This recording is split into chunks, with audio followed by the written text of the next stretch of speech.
बहू को मिला ठंड में छत पर सोने वाला ससुराल।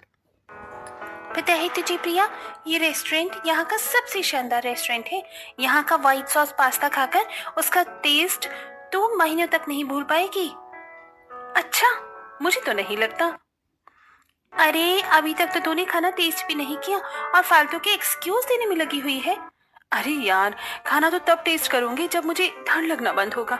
इस रेस्टोरेंट में देख, विंडो कैसे ओपन है, मुझे कितनी ठंड लग रही है।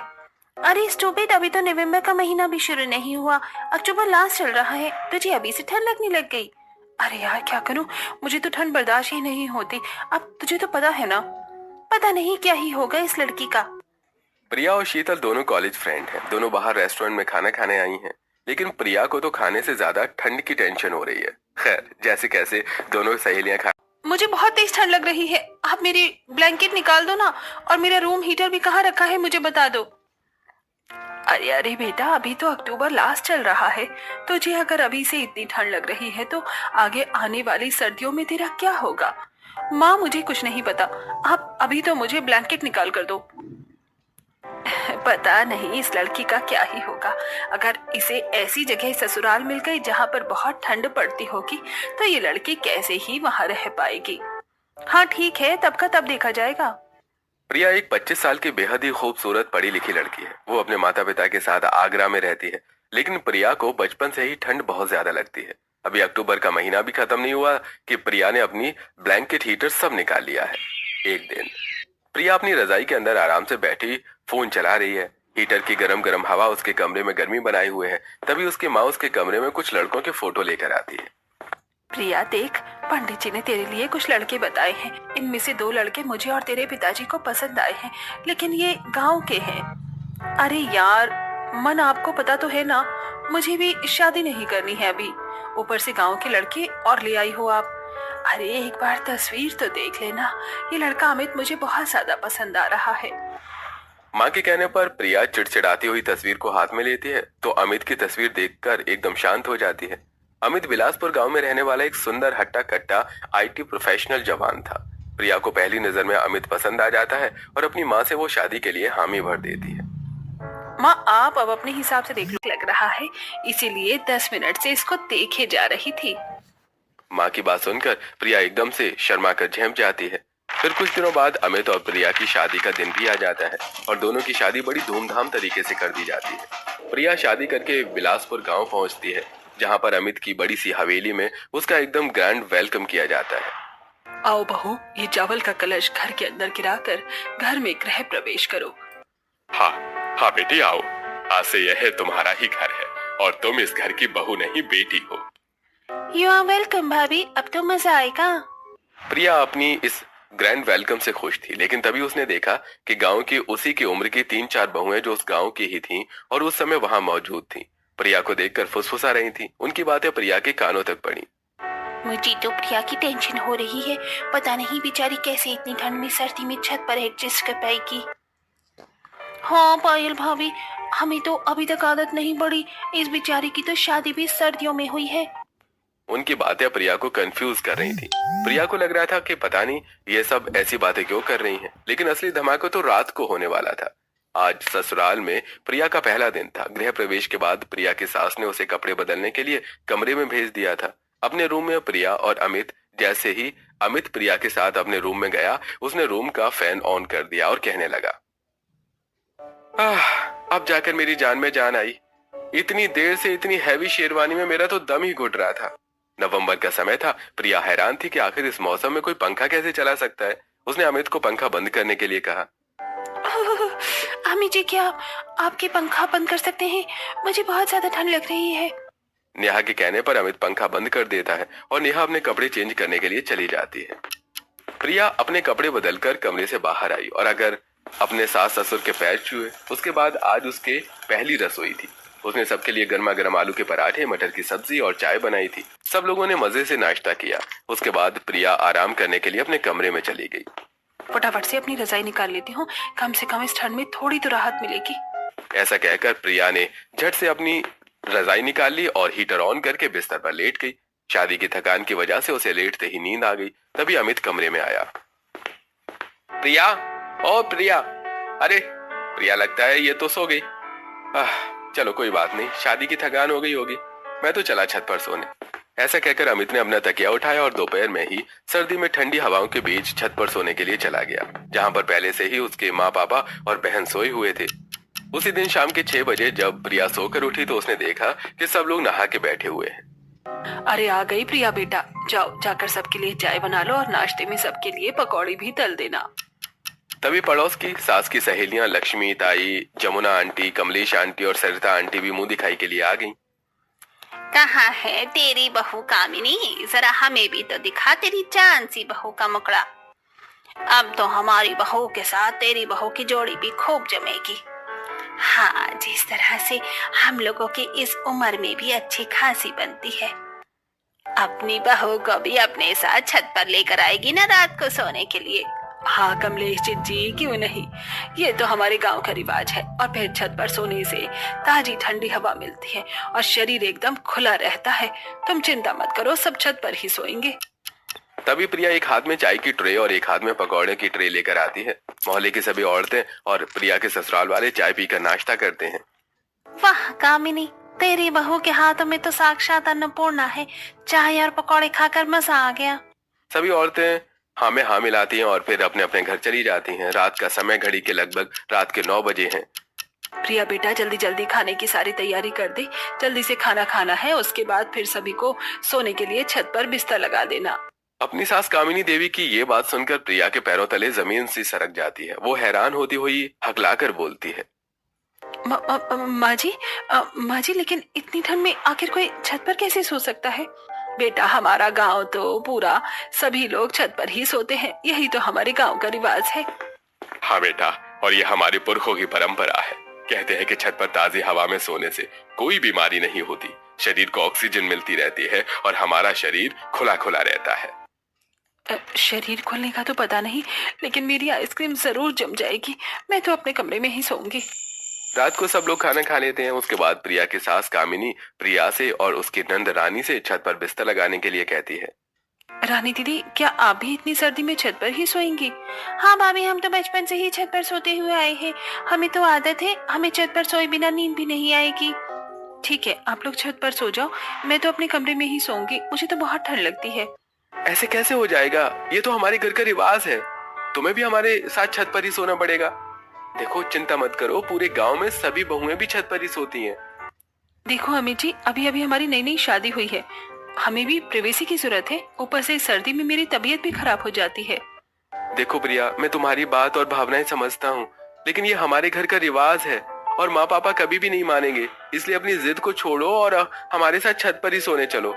हाँ हाँ बहू, चलो, देखना तुम्हें भी मजा आएगा। अपना मन किलसाकर प्रिया जैसे जैसे छत पर पहुंचती है, छत पर ठंडी हवा चल रही थी और जमीन एकदम बर्फ की तरह ठंडी थी। छत पर पहुंचते ही प्रिया सर्दी से थरथर करके कांपने लग जाती है। इतनी ठंड है और पता नहीं मेरे ये महान ससुराल वाले कैसे अजीब लोग हैं। इतनी सर्दी में भी भला कोई छत पर सोता है। यहाँ तो आज मेरी कुल्फी जमना तय है। इसके बाद प्रिया अपने आसपास नजर घुमा के देखती है तो हैरान रह जाती है कि पूरा के पूरा गांव छत पर ही बिस्तर लगाए हुए है। कुछ लोग बिस्तर लगा रहे हैं तो कुछ लोग पहले ही ठंड में सो चुके हैं। प्रिया उन्हें देखकर हैरान रह जाती है। अरे भगवान, केवल ये घर नहीं, ये तो पूरा गांव ही पागल है। इतनी ठंड में भला कोई छत पर कैसे सो सकता है? खैर, ससुराल वालों की वजह से प्रिया को वो रात छत पर ही गुजारनी होती है। प्रिया को बिल्कुल भी नींद नहीं आती है और पूरी रात उसे ठंड लगती रहती है। आधी रात के समय प्रिया, अरे यार, इन मच्छरों के चक्कर में तो सुबह तक मेरी शक्ल पर लाल लाल टमाटर उगाएंगे। कितने मच्छर हैं यहाँ पर। इतने में ही उसकी नंद रानी का पैर प्रिया के ऊपर रख जाता है। अरे यार, ये मच्छर और सर्दी कम थी क्या? ऊपर से ये रानी दीदी ठीक से सो नहीं सकती, इन्होंने और 10 किलो का पैर मेरे ऊपर रख दिया है। ऐसा कहकर वो अपनी नंद का पैर अपने ऊपर से हटाकर जमीन पर पटक देती है और मन ही मन में कहती है, मैं तो नीचे जा रही हूँ, जिसको जहाँ सोना है वो वहाँ सोता रहे। तो उसकी सास की आंख खुल जाती है। प्रिया बहू, आधी रात हो रही है, आधी रात में क्या बड़बड़ चल रही है? चल सो जा चुपचाप से। अरे यार, हद है, इन लोगों को बिल्कुल भी सेंस ऑफ ह्यूमर नाम की चीज नहीं है। खुद सर्दी में मरे, लेकिन मुझे क्यों मार रहे हैं? ये बड़बड़ाकर प्रिया कंबल से मुंह ढककर वहीं सो जाती है। प्रिया की पूरी रात जैसे तैसे तो कट जाती है। अगले दिन सुबह जब सब लोग सोकर नीचे उतर कर आते हैं तो प्रिया की सास कामिनी उससे कहती है, बहू जा जाकर छत पर बिस्तर समेट कर रखा, वरना ओस में सारे बिस्तर गीले हो जाएंगे। अच्छा, सर्दी में सोने में ठंडी नहीं लगती इनको, लेकिन ओस से बिस्तर गीले होने की बड़ी चिंता है। ऊपर से सबको सर्दी में छत पर सोने का शौक है, लेकिन बिस्तर किसी से नहीं उठाए गए। अपना मन किलसाती हुई प्रिया जैसे तैसे छत पर जाती है और बिस्तर छूकर देखती है तो वो सारे बिस्तर गीले हो रखे होते हैं। अरे यार, ये सारे बिस्तर तो गीले हो रखे हैं। तभी प्रिया के दिमाग में एक आइडिया आता है और वो अपने ससुराल वालों को छत पर सोने से रोकने के लिए वो 2 बाल्टी पानी भरकर सारे बिस्तरों पर डाल देती है, जिससे बिस्तर गीले हो जाते हैं। उसके बाद उन सभी बिस्तरों को छत पर ही सुखाकर नीचे चली जाती है। अब आएगा मजा। आप देखती हूँ कि ये लोग कैसे ठंड में गीले बिस्तरों पर छत पर सोते हैं। इसके बाद नीचे आकर प्रिया फ्रेश हो जाती है और नहा धोकर किचन में सबके लिए नाश्ता तैयार करती है। तभी उसकी सास रसोई में आती है और प्रिया से कहती है, प्रिया बहू, आज घर में काम से फ्री होकर मेरे साथ बाजार चलना, कुछ सामान लेकर आना है। जी माँ जी। दोपहर के समय दोनों सास बहू तैयार होकर बाजार जाते हैं। बाजार में सास को अपनी सहेलियां कमलेश ताई, सरता आंटी, जमुना आंटी मिल जाती हैं।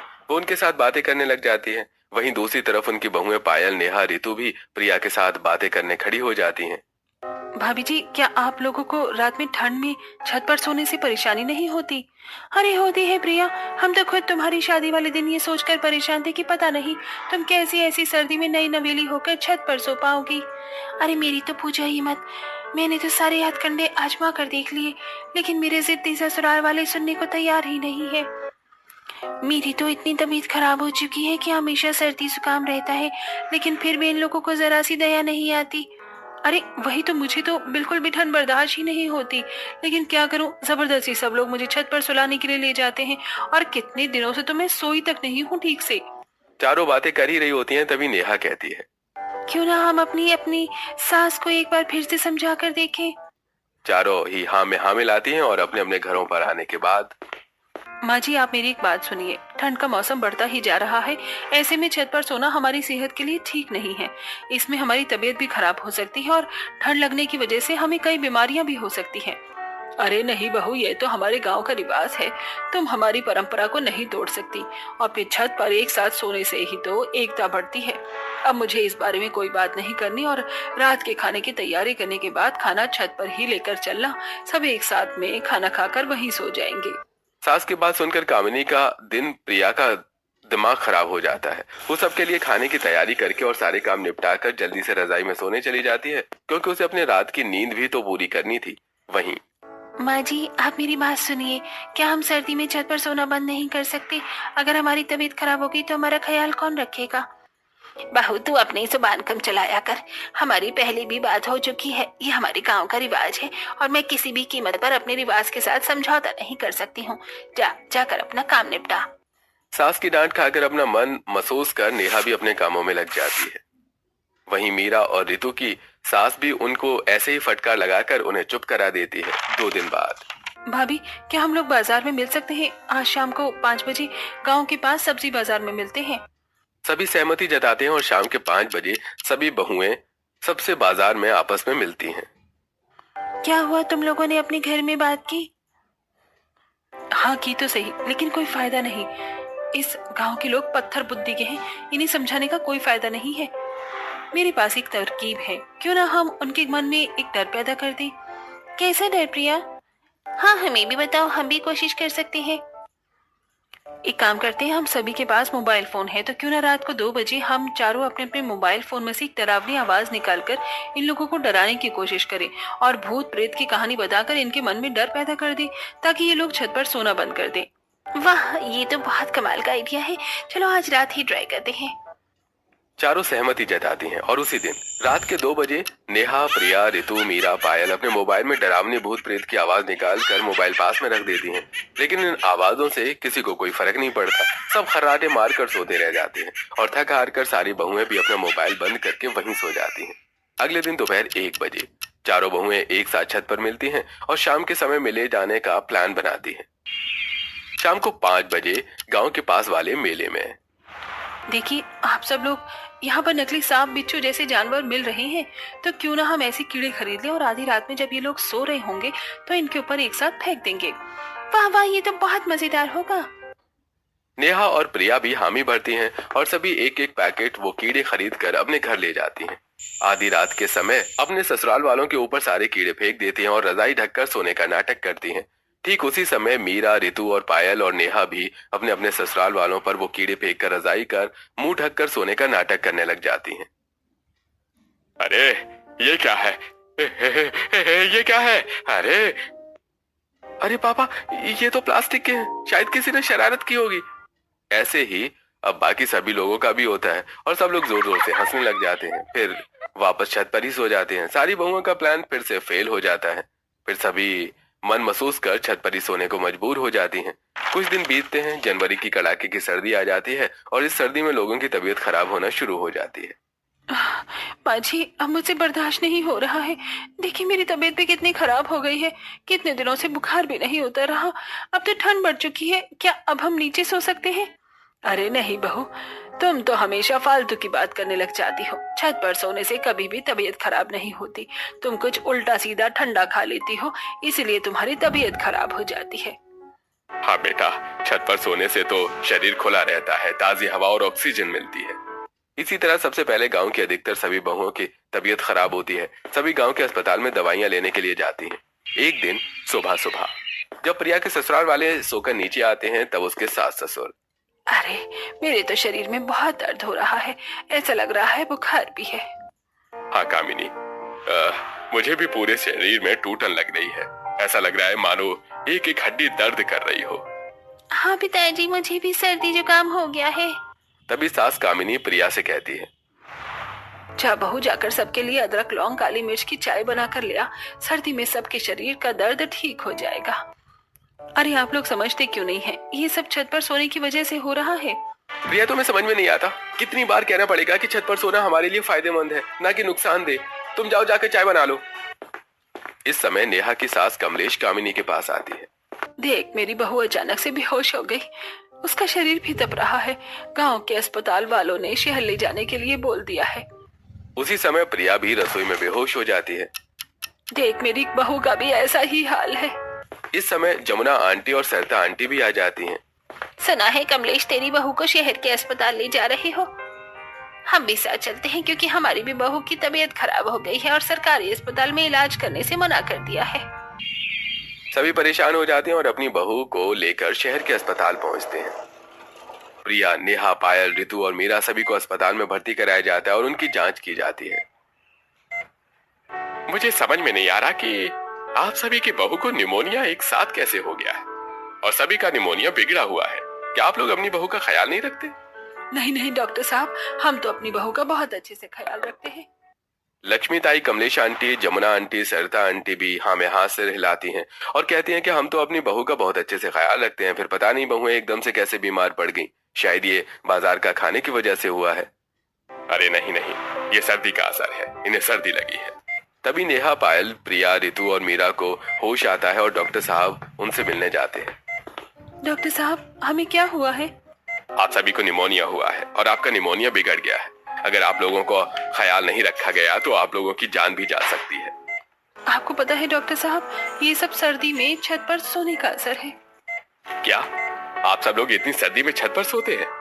हाँ डॉक्टर साहब, हमारे गांव का ये रिवाज है कि सब लोगों को सर्दी में छत पर ही सोना होता है। ये कैसा रिवाज है आप लोगों का?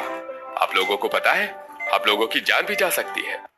जी डॉक्टर साहब, लेकिन हमारे ससुराल वालों को कौन समझाएगा? आप लोग चिंता मत करिए, आप लोगों के ससुराल वालों से मैं बात करूंगा। ऐसा कहकर डॉक्टर साहब चले जाते हैं और बाहर जाकर जितने भी लोग वहां मौजूद होते हैं सभी से कहते हैं कि इतनी ठंड में अगर आप लोग छत पर सोते हैं तो ये आप लोगों के और आपके परिवार के लिए कितना नुकसानदेह हो सकता है। आप लोगों को अंदाजा भी नहीं है। ठंड की वजह से आप सभी लोगों की बहू की जान बचाना मुश्किल है। गाँव वाले उल्टा डॉक्टर को डांटने लगते हैं। क्या डॉक्टर साहब, आपको कुछ नहीं पता? हमारे गांव का यही रिवाज है। आज तक हम लोगों को कुछ भी नहीं हुआ, आगे भी नहीं होगा। आप हमारी बहू का इलाज कीजिए ताकि हम उन्हें घर पर ले जाएं। डॉक्टर उनको समझाकर थक चुके थे, इसलिए उनकी सभी बहू को दवाइयां देकर डिस्चार्ज कर देते हैं। लेकिन प्रिया डॉक्टर का नंबर ले आती है और प्रिया को डॉक्टर एक एनजीओ वाली दीदी का नंबर भी देते हैं। गांव में आने के बाद प्रिया एनजीओ वाली दीदी को फोन करती हैं और सारा हाल बताती हैं। एक दिन दोपहर के समय शहर से एक गाड़ी आती है जिसमें एनजीओ की एक टीम आती है, जिसमें एनजीओ वाली दीदी उतरती हैं। साथ में प्रोजेक्टर और बहुत सारे अलग अलग चार्ट लेकर वो गांव की चौपाल में अपना सेटअप लगा लेती हैं। अरे ये सब क्या लगा रखा है? अरे ये सब क्या बखेड़ा फैला रखा है। पता नहीं कि ये शहरी लोग गांव में क्या क्या फालतू काम करने आ जाते हैं। अरे इनकी बात तो सुन लो, वो क्या कहना चाहती हैं। गांव वालों सुनिए, हम आप लोगों के दुश्मन नहीं हैं, लेकिन जागरूकता अभियान चलाना हमारा फर्ज है, इसलिए हम बस आप लोगों को कुछ समझाना चाहते हैं।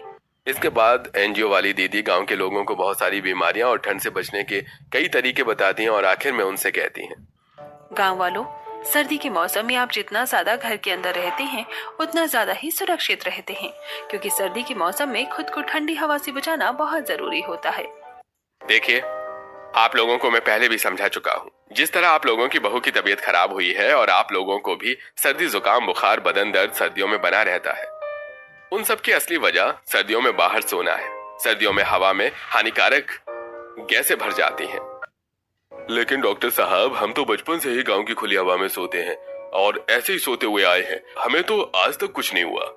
देखिए सरपंच जी, आप मेरी बात सुनिए। पहले के जमाने में इतना ज्यादा पोल्यूशन नहीं होता था। आज के जमाने में पराली जलाना, गाड़ियों का धुआं, प्रदूषण और फैक्ट्री में से निकलने वाली गैसों की वजह से हवा जहरीली हो चुकी। हवा में इतना प्रदूषण आ गया है कि खुली हवा में सांस लेना भी मुश्किल है। और रात के समय आप लोग जानते हैं, मक्खी मच्छर और खतरनाक कीड़े मकोड़े भी हवा में रहते हैं। इसलिए कोशिश करिए कि सर्दियों में तो कम से कम आप लोग घर के अंदर ही सोएं।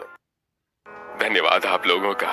आप लोगों की वजह से हमारे गांव में लोगों के बीच पर्यावरण को लेकर जागरूकता फैल रही है। हम आपसे वादा करते हैं कि आज के बाद हम किसी को भी छत पर सोने के लिए मजबूर नहीं करेंगे, न केवल सर्दियों में बल्कि गर्मियों और बारिशों में भी। डॉक्टर साहब, मैं आपकी बात से बिल्कुल सहमत हूँ। सरपंच जी, एक बार को आप गर्मी के मौसम में छत पर सो सकते हैं, लेकिन बारिश के मौसम में और सर्दी के मौसम में छत पर सोना बिल्कुल भी सुरक्षित नहीं है। इसके बाद डॉक्टर साहब और एनजीओ वाली दीदी अपनी टीम के साथ वापस शहर लौट जाती हैं और उनके शहर लौटने के बाद, गांव वालों सुना, डॉक्टर साहब और एनजीओ वाली दीदी की बात सुनकर मुझे समझ में आया कि सर्दियों में हमें अपना कितना ख्याल रखना चाहिए, खुद को ढक कर रखना चाहिए और घर के अंदर रहना चाहिए। एक कोने में खड़ी प्रिया, रितु, मीरा, नेहा और पायल मुस्कुरा रही थी, क्योंकि वो जानती थी कि ये सब उनका किया धरा है। अपने अपने घर लौटकर प्रिया अपनी सास कामिनी से, क्यों बहू, तूने डॉक्टर साहब की बात नहीं सुनी? छत पर सोने से बीमार पड़ जाएगी। जा जाकर अपने अपने कमरों में बिस्तर लगा लो। बहू, मैंने तुझे 100 बार मना किया है ना, अपनी जुबान कम चलाया कर। सरपंच जी ने पता है ना क्या कहा है, जाकर चुपचाप अपने कमरे में जाकर सो जा। सभी के घरों में हंसी मजाक फैल जाता है और उसके बाद अब कोई भी बिलासपुर गांव में छत पर नहीं सोता। शाम के समय सभी अपने अपने घर का काम निपटाकर गांव की चौपाल में बैठते हैं, हंसी मजाक करते हैं, गेम खेलते हैं और रात के समय सभी अपने अपने घरों में जाकर चैन की नींद सोते हैं।